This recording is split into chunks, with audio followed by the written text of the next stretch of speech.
The spectacle, they didn't show you the crowd, is already on its feet when the gladiator raises his sword. The Colosseum shakes with sound, and the sand below tells the rest of the story in blood. What we don't see is what happened next. After the fight ended, after the crowd went home, after the arena fell silent, the gladiator didn't just walk away with prize money and glory. Rome had another reward waiting for him, a reward that came from the underground cells beneath the arena floor. A reward that was once someone's daughter, someone's wife, someone's mother. Captive women. In 80 AD, when Emperor Titus opened the Colosseum with 100 days of games, the spectacle wasn't limited to combat. Rome had perfected a system where military conquest fed directly into entertainment. Armies captured entire populations. Slave traders sorted them by age, health, and appearance, and the most valuable were shipped to Rome, where they served purposes that went far beyond household labor. Some were forced into the arena itself, thrown to wild animals, or made to fight each other for the crowd's amusement. But others faced something different, something that happened away from the public eye. Victorious gladiators, particularly those who impressed the emperor, received what Roman texts called victoria carnals, the spoils of victory. First selection among the captive women held beneath the arena. Legal access to human beings who had been stripped of every right the moment Rome conquered their homeland. This wasn't a secret, it was standard practice. Under Roman law, captives were denied legal status and all associated protections. Their bodies were lawfully subject to punishment, exploitation, torture, and death. While a gladiator's conduct beyond the arena was officially recognized as a legitimate reward, the sources documenting this are not obscure. Seneca wrote about it, Tacitus referenced it, legal codes spelled it out in plain language. Archaeological excavations beneath the Colosseum have uncovered the chambers where these women waited. Yet this part of gladiator history rarely makes it into the documentaries. The movies show the fighting, the glory, the brotherhood of warriors. They don't show the underground rooms, the iron restraints, the women who represented the hidden economy of Roman entertainment. This is that story. How Rome captured these women, what they endured in the arena, and what gladiators did to them in private. It wasn't just brutal, it was civilization at its most terrifying. How Rome harvested women before a woman ever saw the Colosseum. She saw Roman soldiers. They came without warning. Entire villages burned in a single morning. Men killed where they stood. Children separated from mothers. And the women, the young, the healthy, the ones who might survive the journey, were chained together and marched toward the coast. This was how Rome's supply chain began. In 16 AD, Emperor Trajan completed his conquest of Dacia, the territory we now call Romania.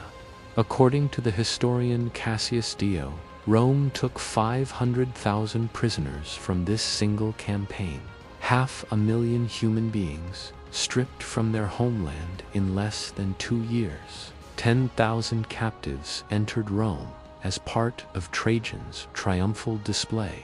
His victory unfolded over 123 days of games, where Dacians fought, died, and served as living proof of imperial dominance. But Dacia was just one conquest among hundreds.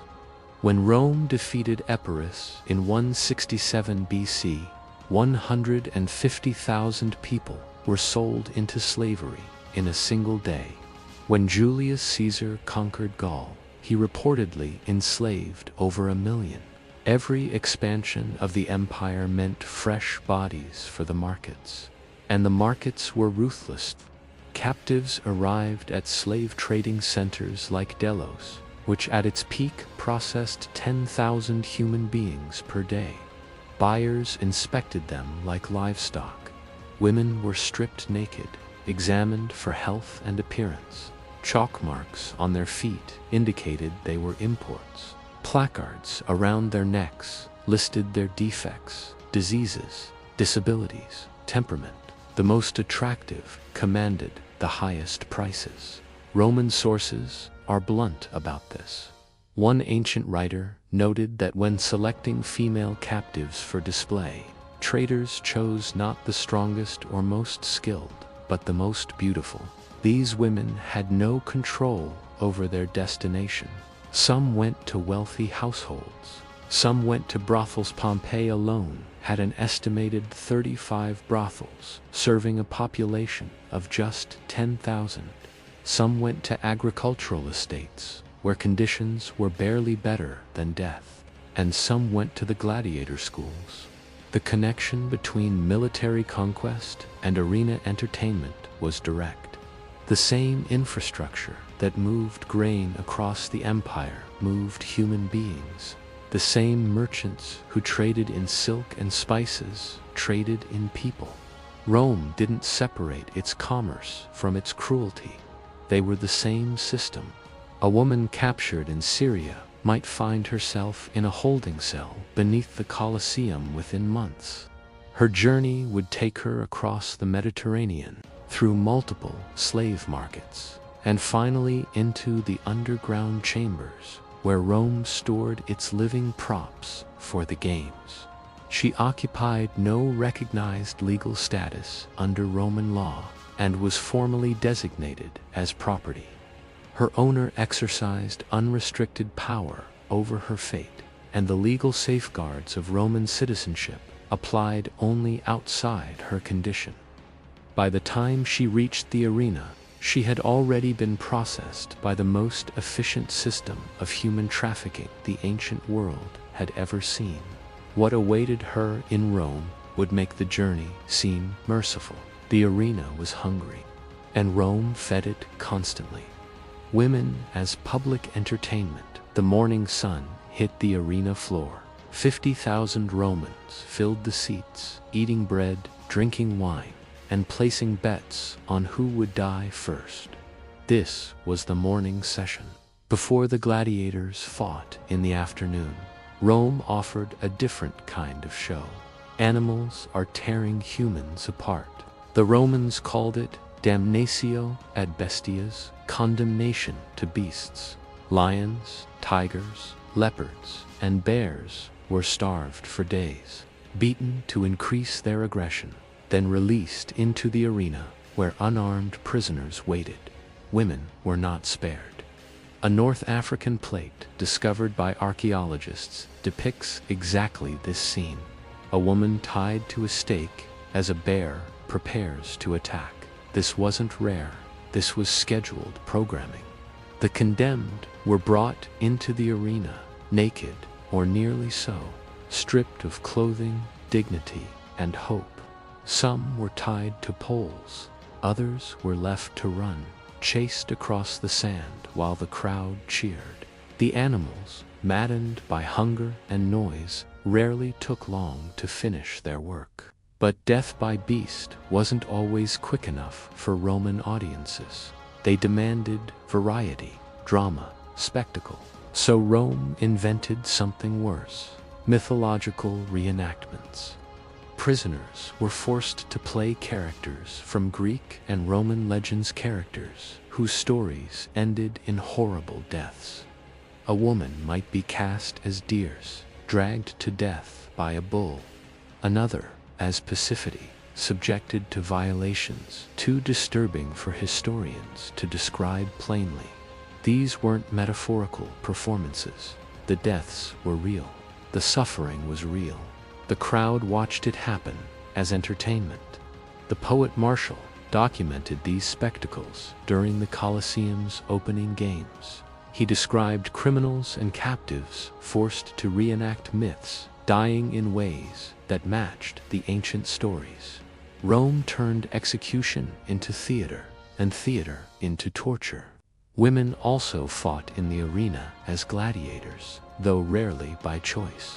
A marble relief discovered in Halicarnassus shows two female fighters facing each other with swords and shields. Their names were recorded, Amazon and Achillea.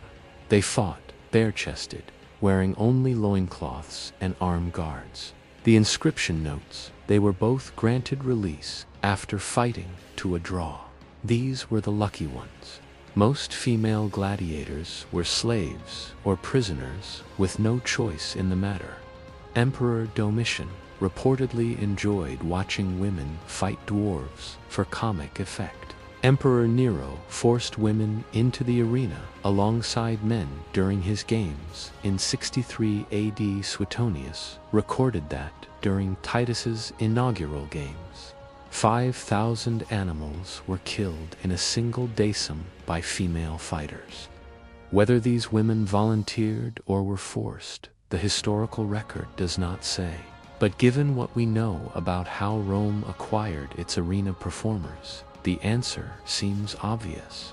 The most detailed account of women facing the arena comes from 203 AD in Carthage.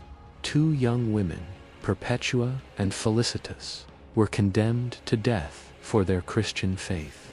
They were stripped, wrapped in nets, and sent to face a wild cow. The crowd, seeing their vulnerability, actually demanded they be given clothing before the animal was released. Even Rome's bloodthirsty audience had occasional limits. Such limits existed only in exceptional cases. For most captive women brought into the arena, the outcome was fixed. The sand beneath them, the beasts before them, and a crowd whose payment entitled it to blood. This was what happened in public, in front of 50,000 witnesses. What happened in private was known only to the victors and their victims. What happened after the crowd left the arena fell silent. The last body was dragged away. The crowd filed out through 80 exits, returning to their homes, their taverns, their ordinary lives. But for the victorious gladiator, the day was far from over. He had survived, he had killed, and now Rome owed him payment. The rewards were clear and recorded. A winner received a palm branch. An outstanding fighter earned a laurel wreath. Gladiators could also win cash prizes, sometimes hundreds or even thousands of sesterces, depending on the event. By the late 2nd century, the Senate set fixed payments, 500 sesterces for a free gladiator and 400 for a slave. That amount was equal to what a teacher earned in an entire year. The ultimate prize was the Rudisa wooden sword, symbolizing freedom. A gladiator who received this from the emperor could walk away from the arena forever. But between the cash and the rudis, there existed another category of reward, one that ancient sources reference but modern historians rarely emphasize: selection rights over prisoners. After a major performance, elite gladiators who pleased the emperor or the game's sponsor were granted first choice among captives held in designated chambers. Sponsors considered this standard compensation, documented alongside monetary payments.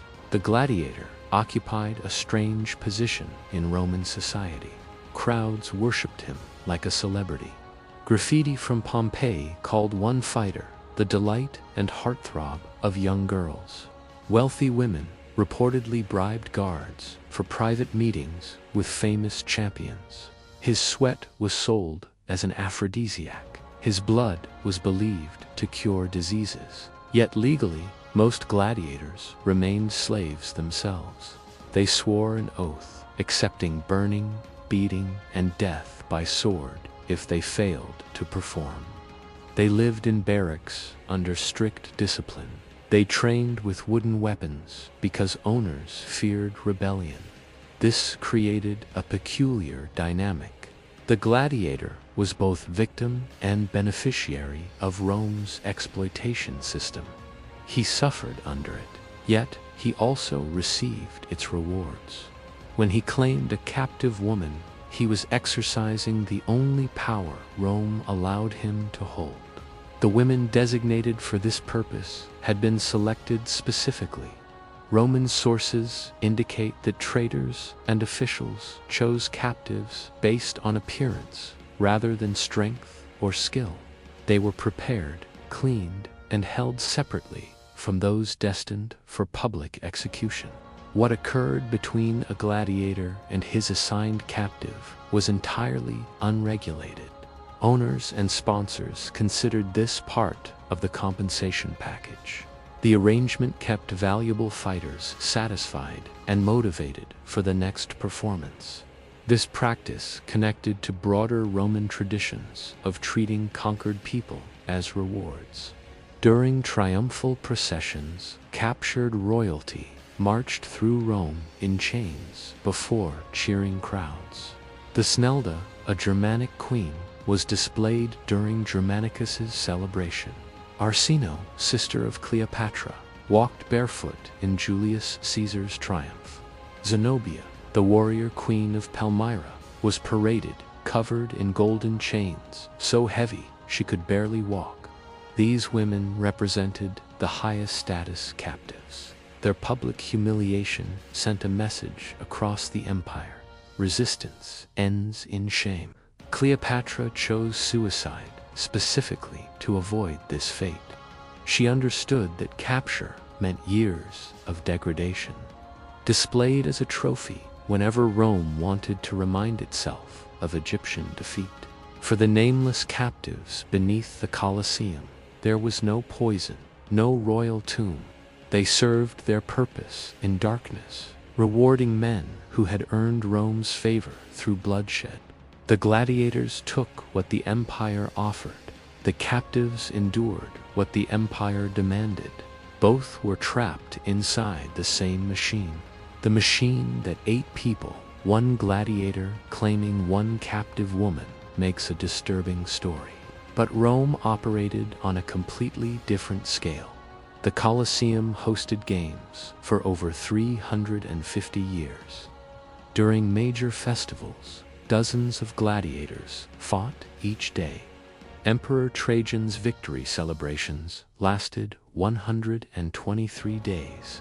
Emperor Titus dedicated the Colosseum with 100 consecutive days of bloodshed.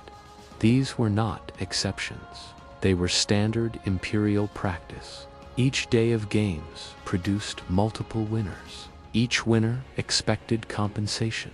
The economics were straightforward. A trained gladiator cost his owner thousands of sesterces in food, housing, medical care, and instruction. This investment needed protection. Owners avoided unnecessary deaths because dead gladiators meant lost money. But keeping gladiators alive required keeping them motivated. A fighter facing death needed reasons to perform at his peak. Cash payments helped. Fame and crowd adoration helped more. But Rome understood that men facing daily violence craved something beyond coins and applause. Captive women filled that role perfectly. They cost the arena owners almost nothing. They arrived as byproducts of military conquest, already paid for by imperial taxes. Distributing them to winning gladiators created powerful incentives at minimal expense. A gladiator knew that exceptional performance brought exceptional rewards. The crowd favorite received better food, private quarters, and first selection among available captives. The mediocre fighter received nothing beyond survival. This incentive structure pushed gladiators toward spectacular violence. They fought harder, took greater risks, and produced bloodier entertainment. Audiences responded with louder cheers. Sponsors responded with larger payments. The cycle reinforced itself. The gladiators themselves lived with constant awareness of death. Most fighters died before reaching 30 years of age. The average career lasted only 5 to 10 bouts before ending on the arena sand. Every reward might be the last. This knowledge shaped behavior in predictable ways. A man who might die tomorrow does not save money for next year. He does not build relationships meant to last decades. He takes what pleasure he can find today. Rome exploited this psychology brilliantly. The empire offered gladiators immediate gratification in exchange for lethal performance. The arrangement worked because both sides understood the terms: fight well, receive rewards; fight poorly, receive death. Captive women existed within this calculation as disposable incentives. They motivated gladiators, entertained sponsors, and disappeared from record books without a trace. Their individual suffering mattered to no one keeping accounts. The games required this hidden workforce. Without rewards, gladiators had no reason to excel. Without excellence, audiences grew bored. Without audiences, sponsors withdrew funding. The entire industry depended on maintaining fighter motivation. Rome solved this problem the same way it solved most problems: through conquest, exploitation, and systematic cruelty, organized into an efficient bureaucracy. Gladiators performed the violence that audiences paid to witness. Captive women absorbed the violence that happened after the crowds went home. The machine required both to keep running. The buried truth in 2010. Excavators working beneath the Colosseum floor uncovered a network of small chambers, separate from the main animal cages and gladiator holding areas. These rooms measured roughly 8 feet by 10 feet, too small for lions, too private for public functions. Iron restraints were mounted directly into the stone walls at varying heights, some positioned for standing, others for sitting or lying down. The placement suggested these restraints were designed to hold human beings in specific positions for extended periods. Drainage channels carved into the floors ran toward central collection points. Archaeologists noted that such drainage systems appeared in Roman bathhouses and slaughterhouses, any location requiring regular cleaning of bodily fluids. The walls told their own story. Scratch marks clustered near the restraint points. Some marks formed tally counts, as if someone was tracking passing days. Others appeared random, the desperate clawing of fingernails against stone. Near these chambers, excavators discovered bronze identification tags. The tags bore single words indicating status: captiva for female prisoner, service for male slave. Some included dates corresponding to major games held during the reigns of emperors Titus and Domitian. These were inventory markers. Rome tagged captive women the same way merchants tagged amphorae of wine or bushels of grain. The location of these chambers mattered. They sat along corridors connecting the main gladiator entrance tunnel to the arena floor. Victorious fighters returning from combat would pass directly by these holding rooms before reaching the exit gates. The architectural layout confirmed what written sources only implied. These chambers were positioned for convenient access by arena performers. Their design prioritized control over comfort. Their placement ensured privacy from public view. Gladiators walked past these doors after every victory. The women inside waited for whatever came next. When archaeologists published these findings, academic journals treated them as minor architectural details. Museum exhibits focused on elevator mechanisms and animal cages, tourist guidebooks mentioned restored corridors and ancient engineering. The chambers received little attention. Perhaps some discoveries are easier to bury twice. The line between civilization and barbarism, death in the arena, was terrible, but it ended. What gladiators did to captive women continued night after night, week after week, until these women were too broken to serve any purpose. Consider what survival meant for a captive woman in this system. She woke each morning in a locked room beneath the world's largest entertainment venue. She heard crowds gathering above her.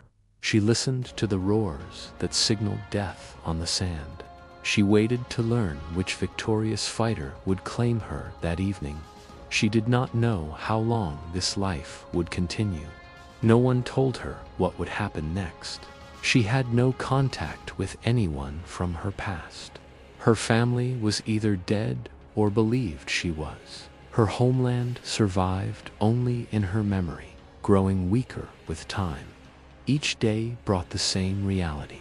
She was fed enough to maintain her appearance. She was cleaned before being presented to winners. She was returned to her chamber afterward to await the next games. This routine could continue for months, for years, until her value diminished and she was transferred elsewhere in Rome's vast slavery network.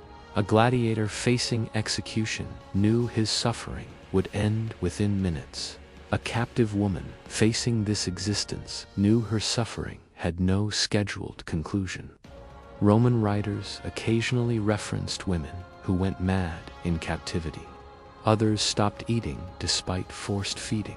Some found ways to end their lives despite constant observation. These were not signs of weakness. They were rational responses to intolerable circumstances. The women who endured longest were not necessarily the strongest. They were often those who found ways to mentally separate themselves from their physical reality. They learned to exist somewhere else while their bodies remained in Roman custody. Gladiators understood something about this survival. Many fighters described entering a mental state during combat where fear disappeared and instinct took over. They called it finding the place of no thought. The women trapped under the arena clung to small refuges in their minds. They had no other option. To feel it all would be too much. But mental escape could not change physical reality. These women still bore the consequences of Roman entertainment in their bodies. Injuries accumulated. Diseases spread in crowded underground conditions. Pregnancies occurred and were dealt with according to owner preferences rather than maternal wishes. Children born to captive women inherited their mother's status automatically. A baby born in the chambers beneath the Colosseum entered the world as Roman property. The cycle continued into the next generation. This is what made captivity worse than death. It reproduced itself. It extended beyond individual victims into future lives that would never know freedom. Gladiators who claimed these women rarely considered such consequences. They took their rewards and returned to training for the next bout. The women and any resulting children were someone else's problem. The system separated actions from accountability at every level. Soldiers captured prisoners but did not own them. Traders transported captives but did not use them. Owners provided women as rewards but did not touch them personally. Gladiators claimed their prizes but held no long-term responsibility. Everyone participated. Nobody was fully responsible. This diffusion of blame allowed ordinary people to operate an extraordinary system of cruelty. Each person performed their specific role and ignored the larger picture. The captive women saw the complete picture. They experienced every stage of the process. They understood exactly what Roman civilization meant for those beneath its protection. Their understanding died with them. Rome recorded victories, not victims. Why death would have been mercy, ancient accounts record an unexpected observation. Women condemned to the arena often showed calm. They approached the waiting animals without struggle or cries, moving steadily as if resigned to what awaited them.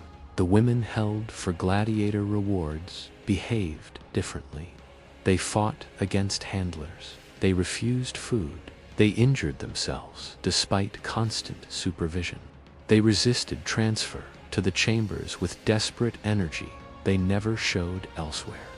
Roman officials interpreted this resistance as barbaric stubbornness. Modern understanding suggests a different explanation. These women knew exactly what each destination meant. Arena death lasted minutes. Chamber assignment lasted indefinitely. Medical texts from the Roman period describe physical consequences that accumulated in long-term captives. Internal injuries that never healed properly. Infections that recurred despite treatment. Bone damage from restraint positions maintained for extended periods. These conditions worsened over time. A woman who entered the system healthy could become permanently disabled within months. Yet, disability did not guarantee release. It simply meant reassignment to different purposes within Rome's slavery economy. Financial records from gladiator schools reveal another detail. Owners tracked the service duration of captive women assigned to fighter rewards. Average duration ranged from 18 months to 3 years before replacement became necessary. The records do not specify why replacement became necessary. They simply note transfers out and new acquisitions in. The women themselves vanished into accounting categories that erased individual identity. Gladiators, during this same period, had average career spans of 5 to 8 years.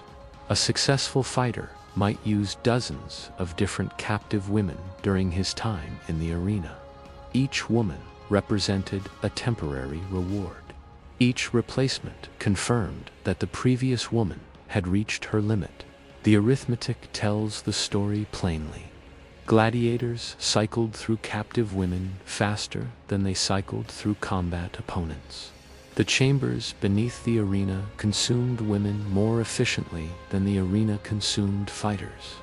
Roman execution was designed to punish enemies through public death.